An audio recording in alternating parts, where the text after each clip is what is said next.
Hello everyone, एक बार फिर से आपका स्वागत है हमारे इस चैनल पे। और आज हम डिस्कस करने वाले हैं हरियाणा टेट के एग्ज़ाम को लेकर के। ठीक है, कई स्टूडेंट का मेरे पास जो है मैसेज आया था कि एच टेट का जो फॉर्म है वो कौन फिलअप कर सकता है।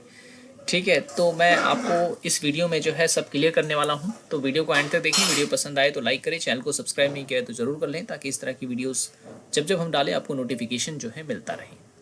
ठीक है, तो देखिए ये हरियाणा अ, के द्वारा जो है एच टेट का एग्ज़ाम निकाला गया है, जिसकी फुल फॉर्म जो है वो है हरियाणा टीचर एलिजिबिलिटी टेस्ट। ठीक है, हरियाणा टीचर एलिजिबिलिटी टेस्ट। और ये एक प्रकार की एलिजिबिलिटी का टेस्ट होता है।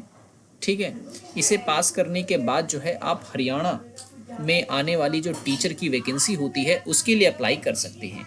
अगर आपने एच टेट नहीं पास कर रखा है तो आप जो है हरियाणा में जो टीचर की वैकेंसी आएगी उसमें अप्लाई नहीं कर सकते हैं। ठीक है, तो मैं आपको बता दूं ये एच टेट का जो एग्ज़ाम होता है इसके 3 लेवल होते हैं, लेवल 1, लेवल 2 और लेवल 3। ठीक है ना। अगर आप हरियाणा के कैंडिडेट हैं और आपके पास डोमिसाइल है हरियाणा का, और आप सिर्फ एक लेवल के लिए अप्लाई करना चाहते हैं तो 500 फीस है, 2 लेवल के लिए 900 फीस है, और तीनों लेवल के लिए अप्लाई करना चाहते हैं तो 1200 फीस रखी गई है। और फिर उसके बाद अगर हरियाणा के आप एससी या पीएच कैंडिडेट हैं तो उसके लिए इस तरीके से फ़ीस का स्ट्रक्चर दे रखा है। और अगर आप नॉन हरियाणा के कैंडिडेट हैं तो आपके लिए ये फ़ीस का स्ट्रक्चर दे रखा है इन्होंने। ठीक है ना, तो आप यहाँ पे देख सकते हैं। और फॉर्म की अगर हम बात करें तो 4 तारीख से जो है इसके फॉर्म शुरू कर दिए गए हैं। 4 से 14 तारीख तक जो है इसके फॉर्म चलेंगे, 4 नवंबर से 14 नवंबर के बीच में। ठीक है, आगे देखते हैं।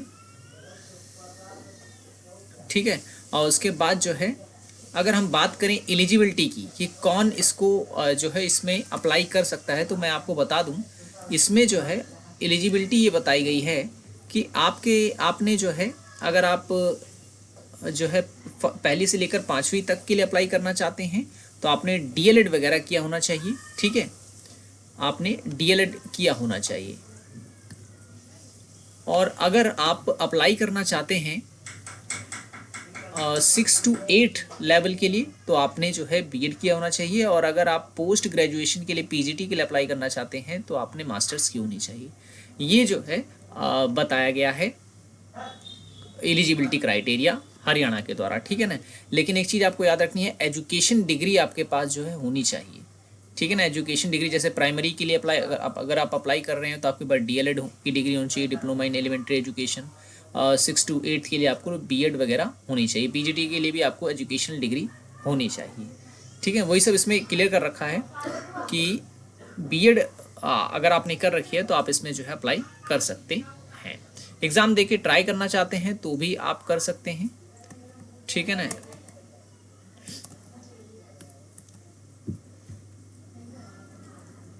देखिए यहाँ पर वही सब जो है एक्सप्लेन कर रखा है पूरा का पूरा, जो मैंने अभी आपको बताया, लेवल 1, लेवल 2 और लेवल 3 के लिए। हर सब्जेक्ट का यहाँ पे अपना अपना क्राइटेरिया यहाँ पे बता रखा। अच्छा, एसएसटी का बड़ा डाउट रहता है स्टूडेंट को, वो मैं बता देता हूँ आपको कि एसएसटी के लिए अगर आप अप्लाई करना चाहते हैं तो आपके पास क्या एलिजिबिलिटी होनी चाहिए। यहाँ देखिए आ गया, टीजीटी सोशल स्टडी के लिए अगर आप अप्लाई करना चाहते हैं तो आपके पास बैचलर डिग्री होनी चाहिए पहली बात तो। ठीक है, बैचलर डिग्री होनी चाहिए किसी भी रिकॉग्नाइज यूनिवर्सिटी से, जिसमें आपके 50% मार्क्स होने चाहिए। और सोशल साइंस उसमें एक इलेक्टिव या ऑनर्स सब्जेक्ट होना चाहिए आपके पास। ठीक है ना, और इसमें बता रखा है as a social science teaching subject होना चाहिए आपका, अगर आपने बीटीसी, जेबीटी या डीएलएड वगैरह किया हुआ है तो उसमें। ठीक है, और में दे रखा है कि आपके पास बैचलर डिग्री होनी चाहिए, तब चाहे आपने ऑनर्स वगैरह की हो तो भी जो है आप अप्लाई कर सकते हैं। और बीएड आपके पास होना चाहिए, बीएड स्पेशल एजुकेशन वाले या बीएड जनरल वाले भी इसमें अप्लाई कर सकते हैं, लेकिन इसमें जो है आपका एनसीटीई का से जो है रिकॉग्नाइज वो इंस्टीट्यूट होना चाहिए जहाँ से आपने बीएड वगैरह की हुई है। ठीक है, और बीएलएड को भी दिया गया इसमें 50% जो है मार्क्स उनके होने चाहिए सोशल साइंस सब्जेक्ट में। ठीक है ना, और बीएलएड में उन्होंने ये सब्जेक्ट पढ़ा हो कि सोशल साइंस का। ठीक है, फिर उसके बाद यहाँ पर भी देखें एलिजिबिलिटी क्राइटेरिया दे रखा है, मतलब कई सारे इसमें जो है बातें बताई गई हैं। ये मेन चीज़ है जो आपको जाननी चाहिए।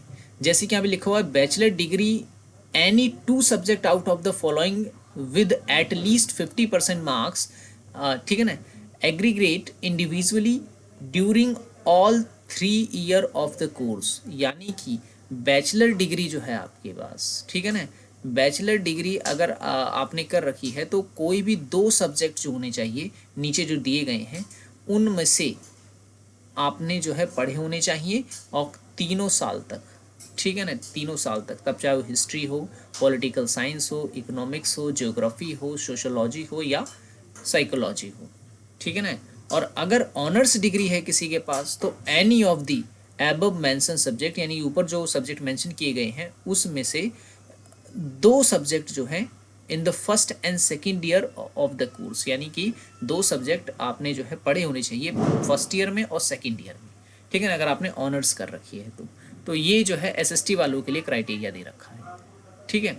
अगर प्रोग्राम कर रखी है आपने तो 3 साल आपने 2 सब्जेक्ट पढ़ा होना चाहिए जो यहाँ पे लिखे हुए हैं। अगर आपने ऑनर्स कर रखा है तो आपने जो है 2 जो सब्जेक्ट है वो 2 साल तक पढ़े हों, जो यहाँ पे सब्जेक्ट दिए गए हैं, ठीक है। तो ये एसएसटी का यहाँ पे क्राइटेरिया रखा गया है, एलिजिबिलिटी क्राइटेरिया। ओके, उसके बाद ये पूरा का पूरा जो है यहाँ पर दे रखा। अब यहाँ पे देखिए एग्ज़ाम का स्ट्रक्चर भी बता दिया इन्होंने कि जो पीआरटी का एग्ज़ाम होगा उसमें आप देखेंगे 150 क्वेश्चंस होंगे, और ये सिलेबस भी यहाँ पे बता दिया गया है पूरी तरह से, ठीक है। और उसके बाद अगर हम नीचे देखें, नेगेटिव मार्क, अच्छा क्वालिफाइंग मार्क्स भी बता दिया गया, 60% आपने को जो है लेने हैं इस एग्ज़ाम में। 90 मार्क्स का आपका जो है एग्ज़ाम, मतलब एग्ज़ाम में आपको 90 मार्क्स लाने हैं, ठीक है ना। अगर आप रिजर्व कैटेगरी से हैं तो 82 मार्क्स लाने हैं, ठीक है।